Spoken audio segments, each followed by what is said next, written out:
চটজলদি তৈরি করা যায় দারুণ স্বাদের এই স্ন্যাক্স চিকেন ককটেল কাবাব। এর জন্য প্রথমেই নিয়ে নিতে হবে কুচি করে রাখা পেঁয়াজ, কাঁচা লঙ্কা, আদা আর রসুন। এর মধ্যে দিতে হবে চিকেন কিমা, দিতে হবে জিরে গুঁড়ো, ধনে গুঁড়ো, হলুদ, লঙ্কার গুঁড়ো, চিনি আর স্বাদমতো নুন। বেশ কিছুটা ধনেপাতা কুচি আর ঘি দিয়ে ভালো করে মিশিয়ে নিতে হবে।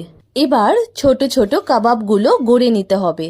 এই সময় হাতটা একটু ভিজিয়ে নিলে অথবা হাতে একটু তেল মাখিয়ে নিলে কাবাবের শেপগুলো ভালো হয়, কাবাবগুলো ভেঙে যাওয়ার সম্ভাবনা থাকে না। এবারে কাবাবগুলোকে সামান্য ঘি দিয়ে শ্যালো ফ্রাই করে নিয়েছিলাম, চাইলে এটা সাদা তেলেও করা যায়। এই ককটেল কাবাবগুলো এভাবেও খাওয়া যায়, তবে আমি এর মধ্যে কিছুটা পেঁয়াজ আর ক্যাপসিকাম দিয়ে সতে করে নিয়েছিলাম।